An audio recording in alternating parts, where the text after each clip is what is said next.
Howdy and welcome to North Texas Serves. I'm your host, Kelly Bob Byer, and I'm here with Ginger Johnson of Abigail's Arms. And welcome, Ginger. Thanks for joining us today. Really excited to be here and talking with Jennifer and learning about, Ginger. Learning about Abigail's Arms and all the different programs. I think Ginger is the program director here at the Child Advocacy Center. Easier for her to say than me. We need your help spreading the word about this video so that more people will learn about Abigail's Arms. So if you would, please, as often as you can, hit like, make a comment below, share the video. You share it every day. Go to the North Texas Serves page and share that, or you could go watch the other videos while you're there. That would be great.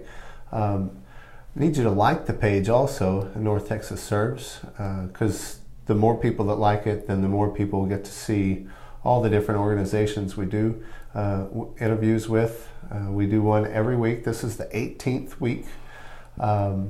So please interact with the video as much as possible. And please, if you have any questions for Ginger or myself or just questions in general, just go ahead and list those below.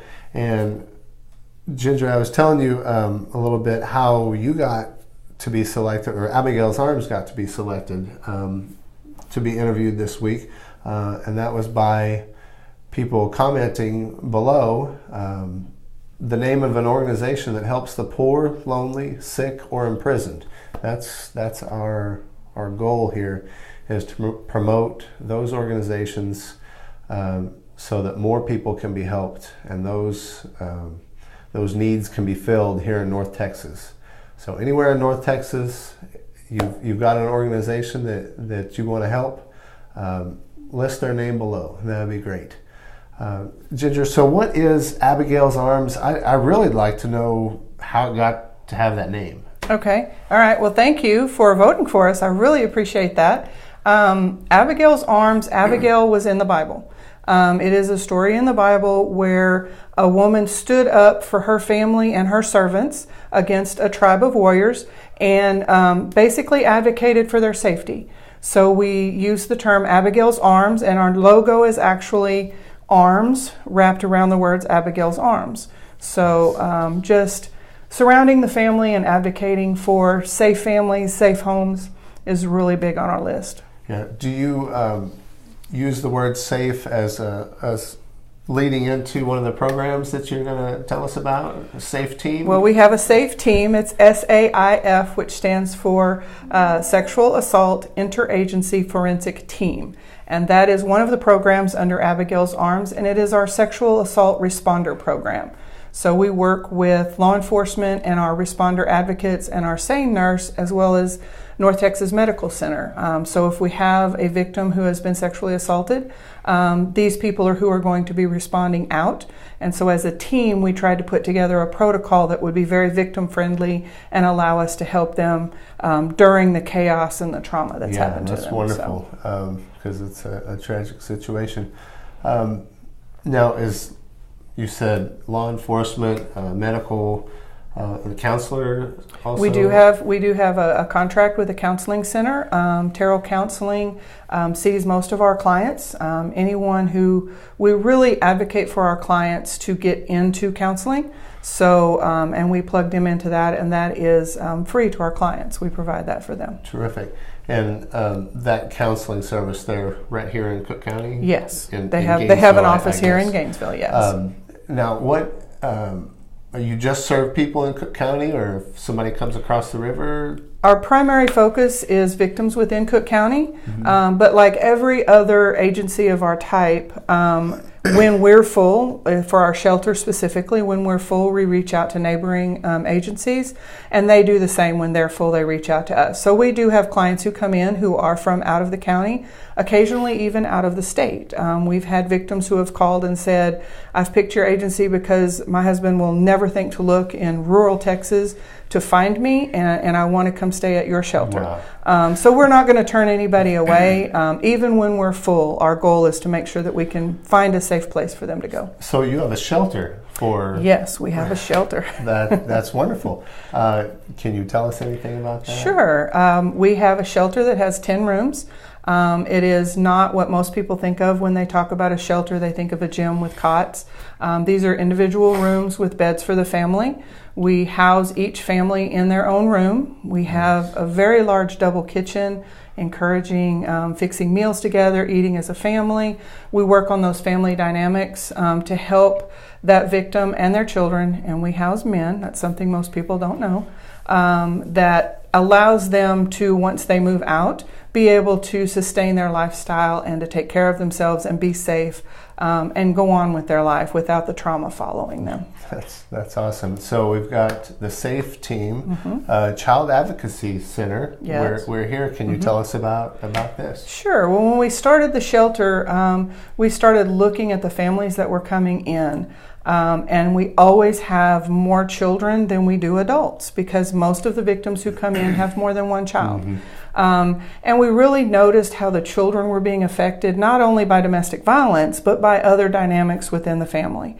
So we looked at becoming a child advocacy center, and the specific services that we provide here are geared solely towards the children and helping to get them beyond their trauma. So we have two main components. So one of them is going to be our forensic interview, where we have someone sit down one-on-one with a child and in a structured narrative process, let the child tell their story using their own words. So as you can imagine, a 3-year-old is going to use a lot less words than a 12, 14, 16-year-old.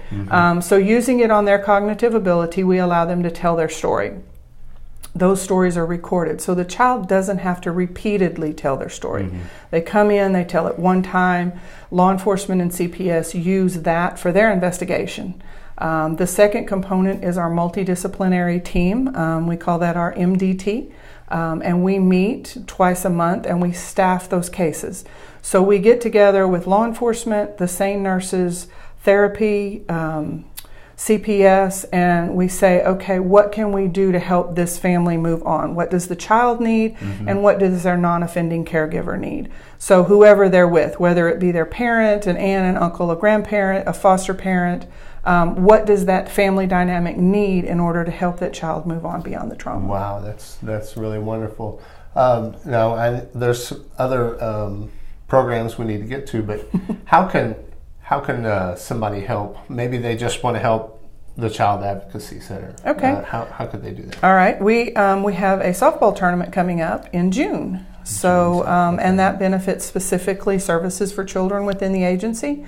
You can field a team, that's $225, or you can do a sponsorship for the tournament as a whole, and there are several levels for that. And if you're interested, you can just call and we can get you the paperwork. The number one thing, agency as a whole, to support the children, we have a program called Sustainers of Hope. And that is a $100 donation each month for 12 months. Wow. And so that gets you on a Sustainers of Hope level, and all of those funds, we call them our unrestricted funds. Our grants put restrictions on what we can spend money on. So those funds go for the extra things that we do with our kids, sending them to camp, helping them get into the Boys and Girls Club, helping their children get into daycare. So these things that grants don't necessarily cover, it allows us to just do so much more with these kids. And the kids, they need to go and do those things, and with the chaos in the family, they wouldn't be able to. A lot of these kids don't have the opportunities to go and do special things. We took a group to Great Wolf Lodge. Wow. We've taken them on field trips to museums.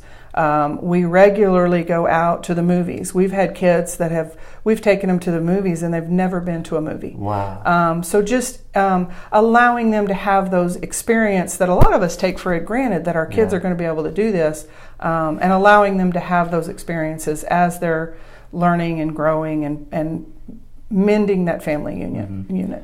Yeah. So what is another program that... we have a prevention program. So our FIP? No, the prevention program is specifically working with junior high kids in our local schools. Okay. So we use a program that builds on raising up leaders in the community. So we look at the kiddos as being their community, as their class.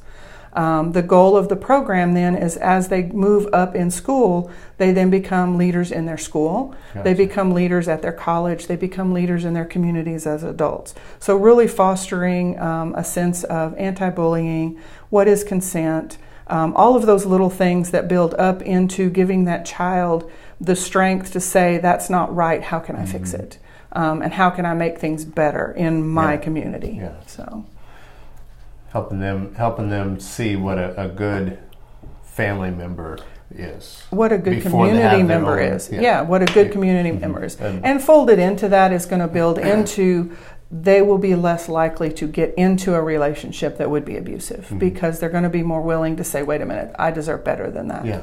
So yeah, definitely. Cool. And is there a program, I looked on the website, BIP? BIP, Batterers Intervention and Prevention Program.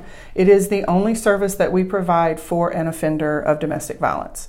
It is a 24-week program, and it is all about accountability, learning how to have an argument or a fight with your partner without being abusive, how to have respect for your partner, and kind of the education and the dynamics of what goes on to the children and to the partner when you are abusive to them, and just that education component, trying to make a difference in that person so that they can then make a difference in their family as well. That is really good and wonderful.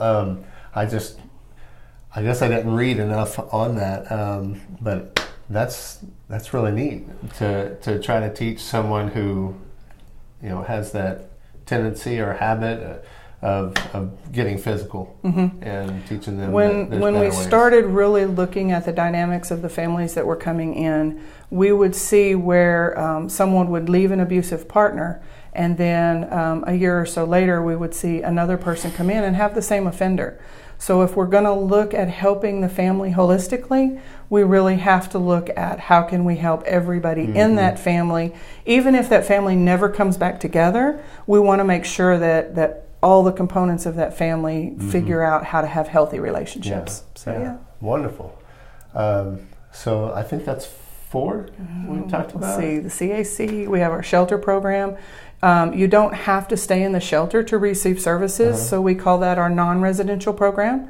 So we have women and men who come in and they receive domestic violence education, healthy relationship education, assistance with anything as simple as finding a job, finding a new place to live, and working with them in order to help them stay safe and figure out how they need to make sure that their family is okay. Some of these people come in and they're still actually in the home with the batterer, and some of them have left but they're staying with family or friends, or they have the means to get their own place, but they just need that extra support to kind of help them until they can get back on their feet and really be self-sustaining.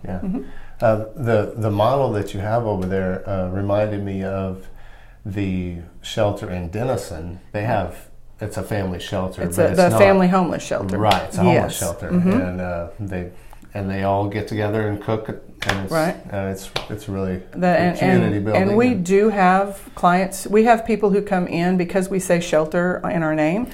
And they'll come in, and our goal anytime someone comes in and asks for services is to make sure that if they don't qualify for our services, that we can then point them in the direction of services that would help. So there are programs like that one in this community and over there that we will refer people to if they don't qualify for the things that we help with. So Child Advocacy Center, shelter. Non-residential. Batterers Intervention. What's the non-residential? Non-residential is the clients who come in for services who do not live in our shelter, but they come in for family violence or sexual assault issues, and we work with them. And then also the prevention and the Batterers Intervention. Gotcha. Very good. Yeah. So that's all 5. I think so. Every time we turn around, we find another need in the community, and we try to figure out how we can help. So that's definitely. Wonderful. So please throw in some questions if you like. Anything that we haven't covered, or here's a question. can you go to the website and donate there? Yes, you can. Okay. You can. Can you do it from Facebook too? I don't believe we have that set up yet. That's one of those things we're working on trying to figure out. Yeah. I think it's possible. Yeah, and we're fixing to relaunch a new website, so it'll have a lot of the information on it and a lot more interactive ways that you can do things like donate. Yeah, terrific. We also do community education. We will be having an Agents of Change class on April 8th. It's a Saturday. And all you have to do is call the office and ask about it, and we can give people the information. It's really an overview of everything that we do, and then gives you the ability to volunteer for us. And then we talk about all of the different ways that people can volunteer. Can you name a few? Sure. We have a really good need right now for front desk advocates. So somebody who was willing to come in one day a week and just sit at the front desk and greet people when they come in and answer the phones and forward them to whoever it is that the person's looking for. Here at the CAC, we have family care advocates who come in and sit with the families or the children's while we're doing interviews, while we're doing things with the family, different family members. We have responder advocates who respond for our SAFE team and go out to the hospital and assist a victim while they're out there explaining what everything is going on. We have volunteers who come in and teach little classes for people, creative, artsy kind of things, cooking classes. We have volunteers who go with us when we take the kids on trips.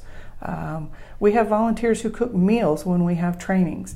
So literally, if you don't feel like you can actually come in and do volunteering, there are things like that you can do, and we just call up and say, hey, can you provide us with a casserole? Just an occasional thing like that. So a lot of very interactive down to, I just want to help a little bit. Yeah. So we can find a place. Yeah, everybody can give a little, right? Yeah. So is there anything else that you'd like to add? No, just if you're interested in helping, we can always use an extra hand. I always say we have a little staff, but our staff grows exponentially with our volunteers who come in and help us do the job that we're doing to help out the families. Very good. I had just thought of another question, but then it chased it out of your mind. I guess so. So I guess if there's nothing else, yes. Thank you all for watching. Thank you, Ginger, for joining us and telling us everything. And feel free to throw in some comments or questions. We can answer those in the comments later. We are on Facebook. We do have a website. That's right. You can always send an email through either one of those. Yeah, and in the description of this video, there's the website I put there, and hashtag Abigail's Arms. I think that's just Abigail's Arms. Abigail's Arms. Yeah, it's all there. And thanks for interacting with the video and hitting like and sharing the video and helping spread the word about all the good that everybody's doing in Abigail's Arms. Thanks to Kim and Sunny, and thanks again to Ginger. And remember, the more you give, the more you receive, because you can't outgive God.